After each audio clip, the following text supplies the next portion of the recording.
most of my videos have been at least partially focused on engaging content,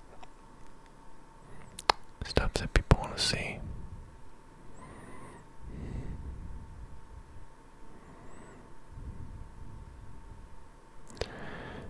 In this video,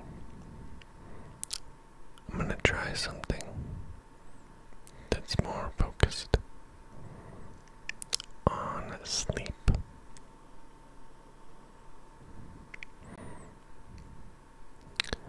So my goal here is that I'm going to do a little bit of homework.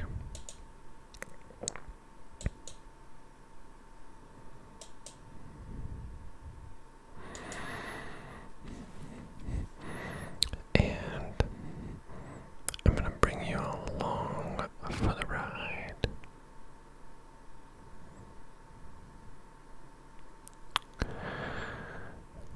Make no mistake that this video is definitely intended to be for sleeping.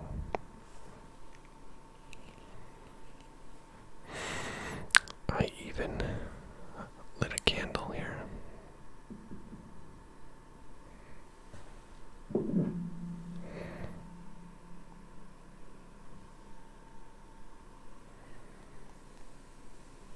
Can't tell if that's making a sound that you can hear.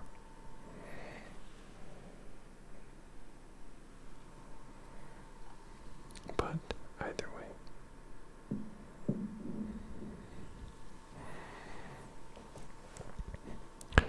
this video is for sleep. Lately, we've been trying to sleep train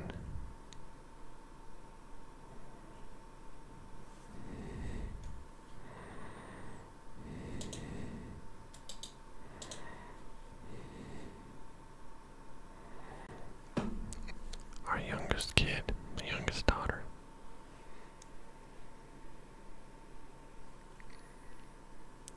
And it's given me somewhat of a new appreciation for how important sleep is.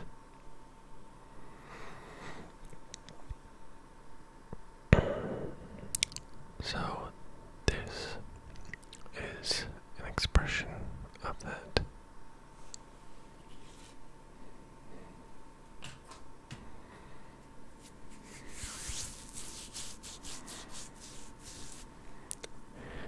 I'm pretty sleepy myself right now, to be honest.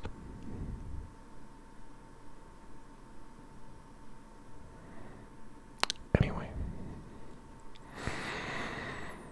I have an assignment.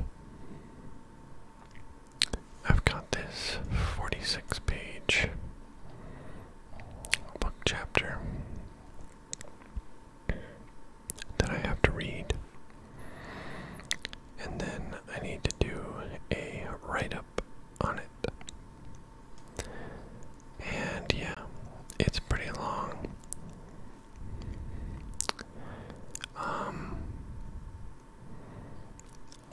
I've mentioned a few times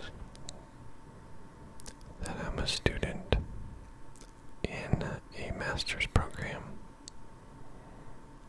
for information technology. I currently work. I work in IT also. And so the goal is for me to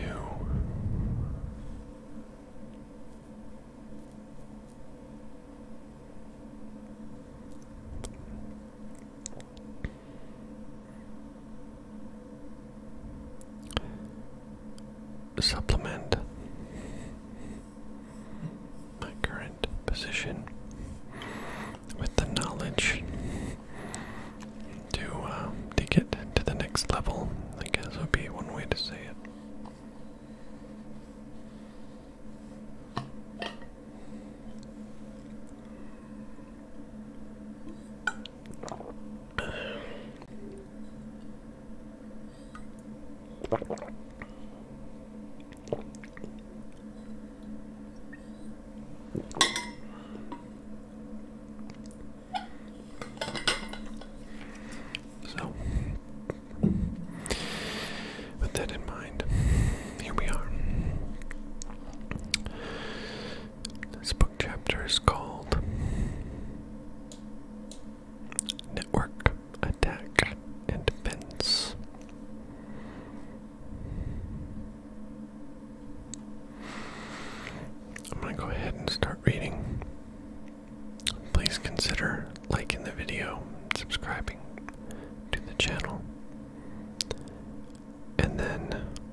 so far, we've seen a large number of attacks against individual computers and other devices.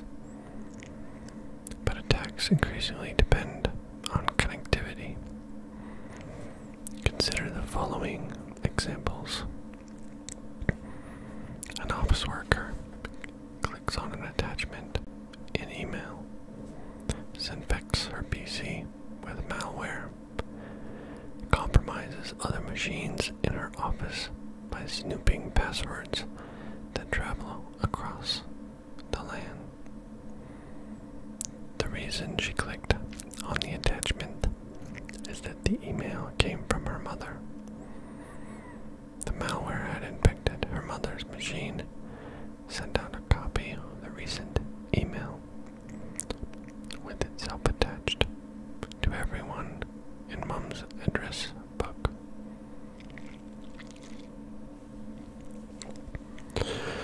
Her mother in turn got infected by an old friend who chose a common password for his ISP account. When there are many machines on a network, the bad guys don't have to be choosy. Rather than trying to guess the password for a particular account, they just try one password over and over for millions of accounts. Given a webmail account, you can send out bad email to the whole contact list. Another attack technique that makes sense only in a network context is Google hacking. Here, the bad guys use search engines to find web servers that are running vulnerable applications. The malware writers infect a whole lot of PCs, more or less at random, using a set of tricks like these. Then they look for choice picking, such as machines and companies from which large numbers of credit card numbers can be stolen, or web servers that can be used to host phishing web pages as well. These may be auctioned off to specialists to exploit. Finally, they sell on the residual infected machines for under $1 a time to a botnet herder who operates a large network of compromised machines that he rents out to spammers, fishermen, and extortionists. One of the applications is FastFlux. This changes the IP address of a website, perhaps once every 20 minutes, so that it's much more difficult to take down. A different machine in the botnet acts as the host, or as proxy to the real host, by the exchange of IP address, so blocking such an address has at most a temporary effect.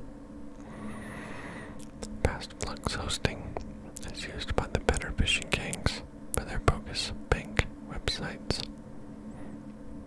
There are many attacks and defenses that emerge once we have a large number of machines networked together. These depend on a number of factors, most important of which is the protocols the network uses. The second set of factors relate to the topology of the network. It is every machine able to contact every other machine, or does it only have direct access to a handful of others? In our example above, a virus spreads itself by a social network from one friend to another, just like the flu virus. I've touched on network aspects of attack and defense before, notably in the chapters on telecoms and electronic warfare. However, in this chapter, I'm going to try to draw together the network aspects of security in a coherent framework. First, I'm going to discuss networking protocols and malware and defensive technologies, from filtering and intrusion detection to the widely used crypto protocols TLS, SSH,